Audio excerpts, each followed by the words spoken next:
All right, you guys, welcome back to our study of infancy and childhood. This time, we're going to be diving into social development and parenting in particular. Just a friendly reminder before we dive all the way into the fun here that it would be great for you to have your graphic organizer out and ready to go. Specifically, here, you're going to be taking some notes on parenting styles and attachment styles.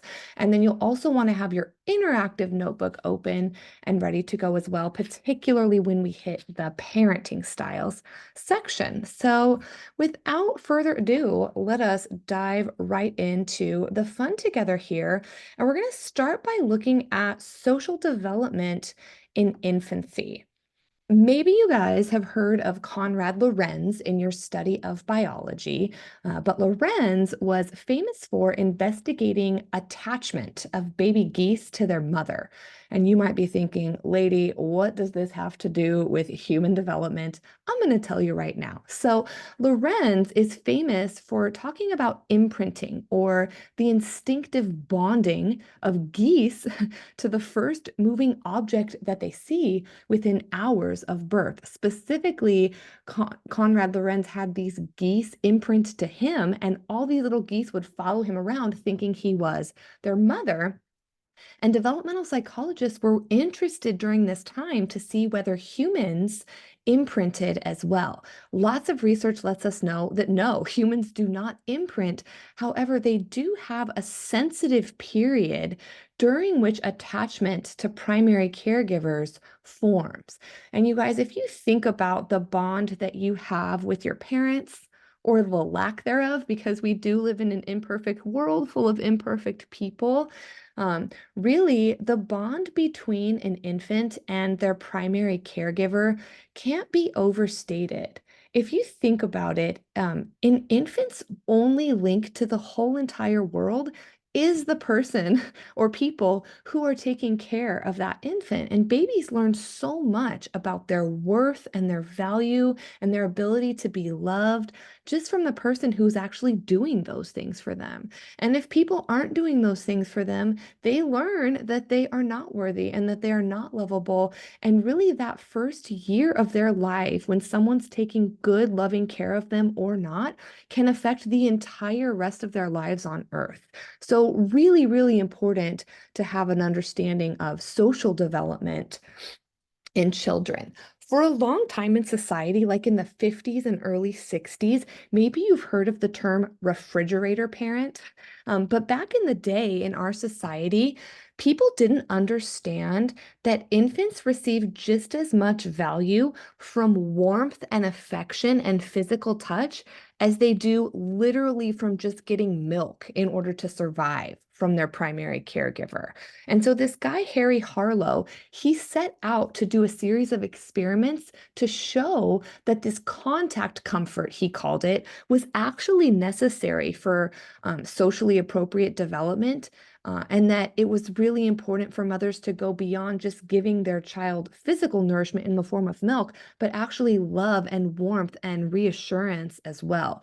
So basically, what he did in this really famous controversial series of experiments, controversial because this was unethical, honestly, to the monkeys involved. He basically took baby monkeys away from their actual mothers, and he gave these newly orphaned monkeys access to two artificial surrogate mothers, he called them. The one that you see on the left was a warm terry cloth mother that was cuddly and fuzzy and literally emitted physical warmth. The other mother, that's real creepy looking, that you see on the right there, only dispensed milk out of those two fang-like things that you see sticking out of its face there. They were kind of like udders that the monkeys could suck on to receive physical nourishment in the form of milk. And Harlow wanted to see, when given the option between these two choices, which mother would the monkeys spend most time with? And as you might imagine, these little baby monkeys spent up to 23 hours a day clinging and nuzzling and cuddling with these fake terry cloth warmth mothers. And they only ran over to the other mother when they literally needed milk to survive. And then they would immediately run back and cling to the warm, fuzzy mother. And so Harlow concluded that the stimulation and reassurance derived from physical touch of a parent or a caregiver really does play a huge role not only in developing healthy physical growth, but also in developing normal socialization. And this really challenged that traditional belief that infants became attached to those who just provided nourishment to them. He also conducted these isolation experiments where he basically didn't give monkeys access to any mother whatsoever, and the monkeys became completely socially inappropriate, antisocial, terrified, anxious, frightened, and lashed out. They basically experienced trauma when they weren't given access to physical touch or physical nourishment, as you might imagine. So contact comfort and Harry Harlow, the importance of that is really understanding that social warmth is truly necessary for healthy development. What else influences bonding and development in early age? Not just what parents provide for kids, but also what kids are born into the world with. So you might have heard this term temperament. It basically means the personality that you're born into the world with, that you use to start bonding with your parents. And, we talk about nature versus nurture all the time in development. There's lots of longitudinal research that shows a strong nature or genetic or biological influence into the type of temperament that you're born into the world with. So, Thomas and Chess did studies that identified three basic types of temperament that infants are born into the world with: easy, difficult, and slow to warm up. And these really are what they sound like. It would be great for you to self-diagnose right now. So as you think about these different options, maybe think about the type of child that you were. And if you're not sure, maybe ask your parents and they can tell you stories about what your basic temperament was when you were born. Both of my children, thankfully, were really easy, and made parenting really fun. So easy babies consistently display happy, positive emotions. They're super flexible and easygoing, and their bodies regulate really quickly. So they establish regular eating and sleeping patterns, which help their mood from the get-go. They laugh a lot. They like to go to other people. They're just chill, fun, and easy. Difficult babies are the opposite of that, and they naturally just demonstrate negative emotions way more frequently. They're not flexible, and they don't have regular and eating and sleeping routines from the get-go, which negatively impacts their mood overall. And then slow to warm up babies, they tend to just not be very reactive. They experience some negative emotions and they adjust to changes a little bit more slowly. Some children display a temperament that's a combination of all three types, but most people fall pretty strongly into one of these three categories as a baby growing up. Research does suggest that temperament has that nature base, and it's very likely to remain consistent over time. But the research isn't clear about when temperament is stable enough to predict actual adult personality traits, and there always is going to be some sort of nurture component as well. A researcher famous for studying attachment in detail is Mary Ainsworth. And so for this little section of information, want to encourage you to head over to your graphic organizer and in section 1, find those different attachment styles. You should see secure, ambivalent, and avoidant attachment styles. And what we're going to do here is make sure that we have a good understanding for the definition, a description of what do each of these attachment styles look like. In the example section of your graphic organizer, we're going to put down what does this mean when we're actually trying to attach to other people. And then in the application section, you're going to list some parenting behaviors that actually lead to these different types of attachment. Okay. So basically, Mary Ainsworth is famous for looking at this attachment, this strong bond of affection that forms between a child and a parent or other caregiver in infancy and early childhood. And she studied attachment via a strange situation that she made up. Basically, the strange situation involved having a parent drop off their child in a room with a stranger that they don't know and then leaving for a little bit. And Mary Ainsworth wanted to see, how does the child react when they're dropped off in a strange room with a stranger, the parent leaves and the parent comes back. Okay, so let's take a look at these different options here. Um, Basically, characteristics of a secure attachment are following. So the adult drops the child off in the strange situation, and immediately securely attached children, they're able to separate from the parent. They go explore the room, they look around, they don't have to be exactly right next to the parent every waking second. However, if they get scared or something else happens, they're going to come seek comfort from the parent if they need some reassurance. When the parents do leave, the children are a little bit distressed, but as soon as the parents come back, that's met with positive emotions on behalf of the child. And the child clearly prefers the parent to any stranger that might be in the room. That is a strange situation scenario that would indicate a secure attachment in a child. Okay, so that's what you're going to put for the description in your graphic organizer. So how do securely attached children end up bonding as adults? This is what you're going to put in the example section of your organizer. They tend to have trusting, long-lasting relationships.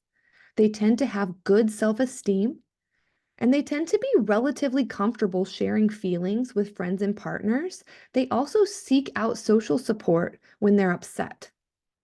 So that's a secure attachment style in children and in adulthood. Now let's look at characteristics of ambivalent attachment. So again, going back to that strange situation, children who demonstrate an ambivalent attachment in the strange situation, they tend to be very wary. They don't necessarily want to go into the room at all. When they do get in there, they become really distressed when the parent leaves. They cannot be consoled. But when the parent comes back, they also don't appear to be comforted in any meaningful way by the parent either. They're just kind of disorganized, ambivalent, upset. And typically, this sort of attachment would result when parents are not consistently meeting their children's needs. So that's for the description in the ambivalent section of your advanced organizer. As adults, then, ambivalently attached children, they tend to be reluctant to become close to others. They tend to be anxious and worry that their partner doesn't love them. They tend to be really clingy and then very distraught when a relationship ends. So that's that ambivalent attachment. Okay, and then in terms of anxious attachment, I don't have an image for you, but you can get this description down as well. So anxiously attached children, when they come into the strange situation, they have no problem going into the situation. They really don't care at all when their parent leaves. It doesn't bother them. And they don't appear to be comforted or happy when the parent comes back.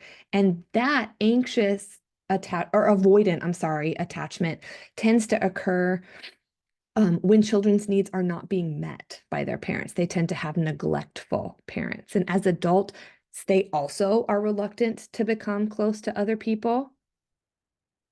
And they have a hard time sharing their feelings. And they don't tend to care if a relationship ends. They just tend to avoid relationships in general. Okay, back on this initial slide, you guys, I do have a summary of these different types of attachment. On your advanced organizer, hopefully now you have examples of what bonding looks like in the strange situation. You have that listed under the definition or the description. And then under the example area, you have how the person is going to bond to other people in adulthood. Now, if we look at the apply section, let's look at how the parents tend to act.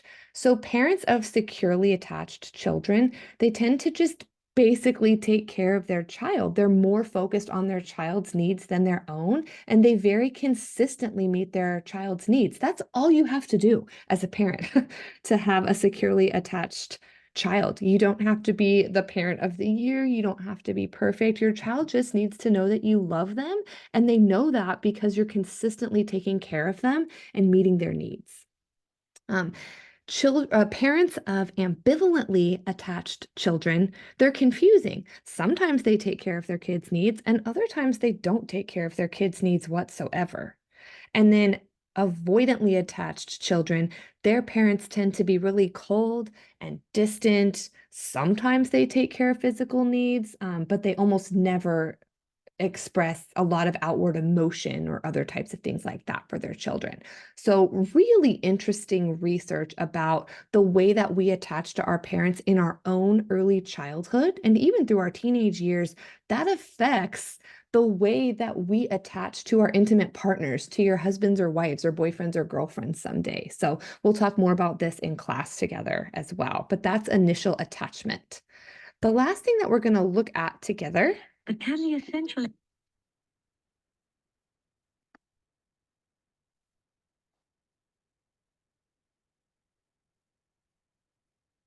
is parenting styles. Forgive me for that little blip there.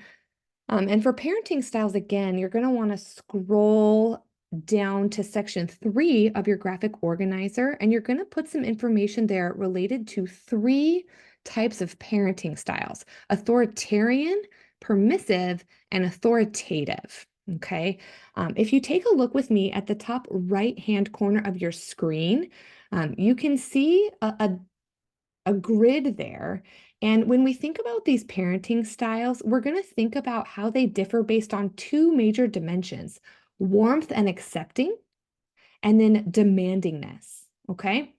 Demandingness basically just means parents are demanding when they set high expectations for their children and expect their children to meet those expectations. Undemanding means either parents are not setting expectations for their children, or they're setting expectations and they don't necessarily enforce those. They don't expect children to meet them necessarily. So that's the demanding dynamic. We also have the warmth dynamic. So parents are warm and accepting when they literally demonstrate physical and emotional warmth toward their children, and they're accepting of their children's opinions and attitudes and ideas.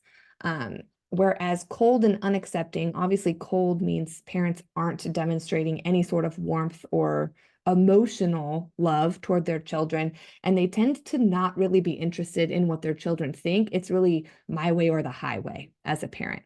So let's take a look at these 3 major parenting styles and how they differ according to those important dimensions of demandingness and warmth. To do that, we're going to move ahead to this particular screen. And we're going to look at authoritarian parenting style first. I think of authoritarian parents as dictators, or, thinking about authoritarian rulers throughout history.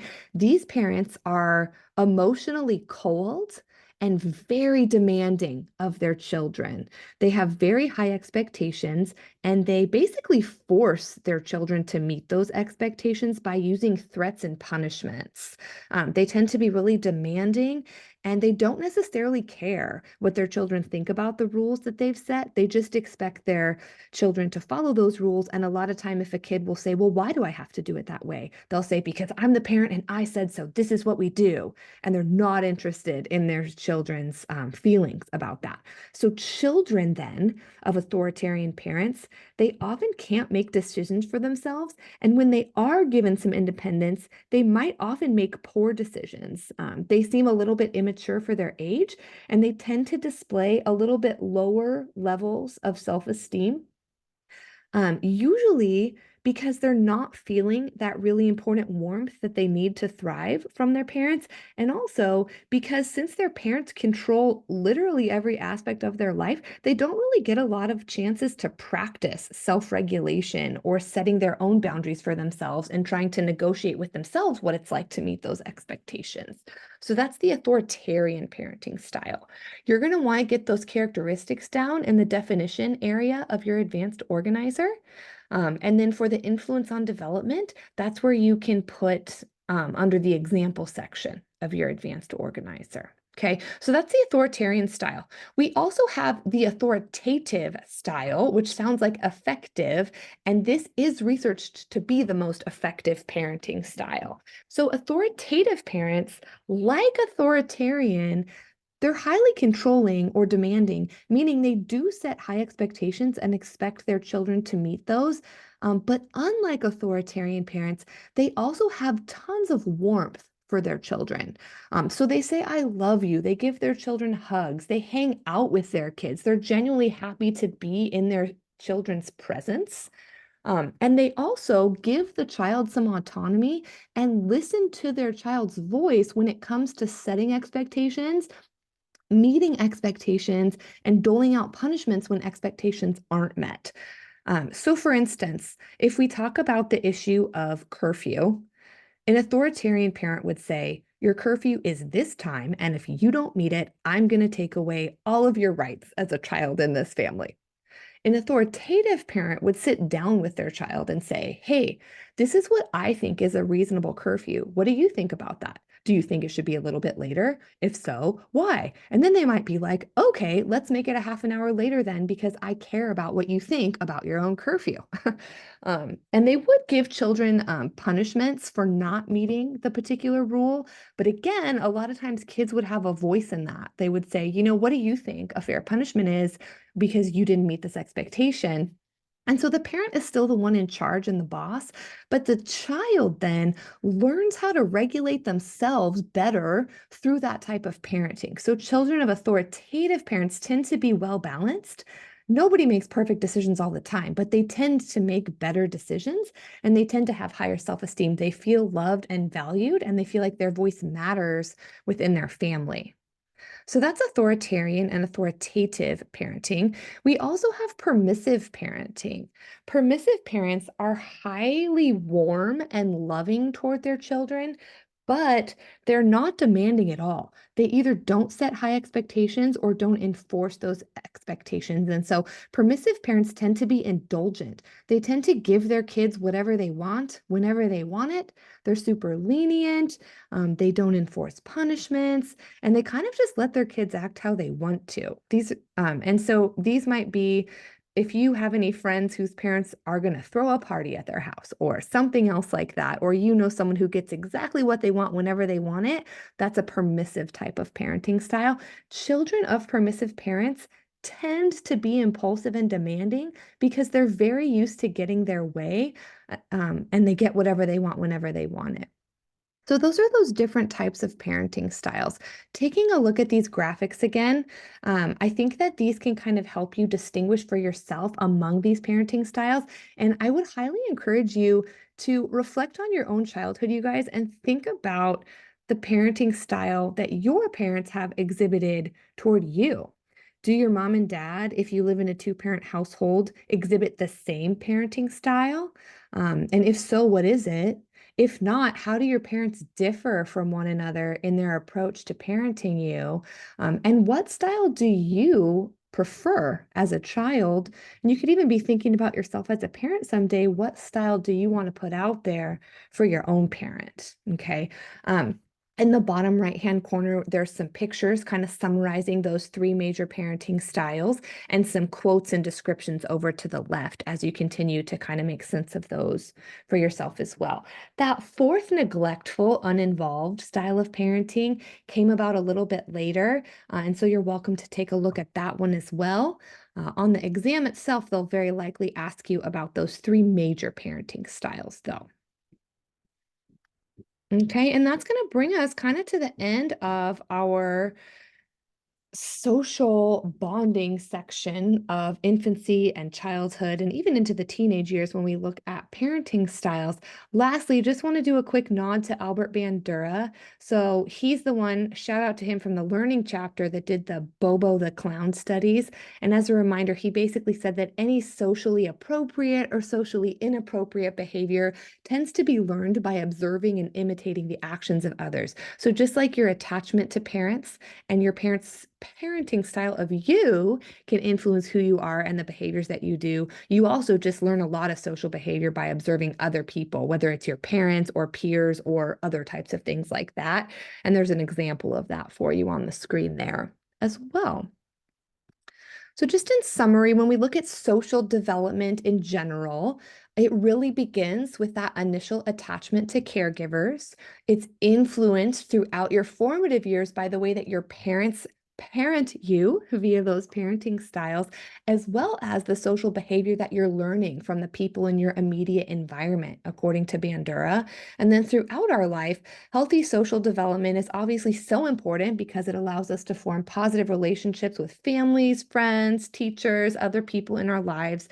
And thankfully, as we mature, no matter where we started, we definitely learn to better manage our own feelings and our needs, and figure out ways to respond appropriately to the feelings and needs of other people as well. Huge part of relationship and marriage someday as you get older and think about social development from that aspect.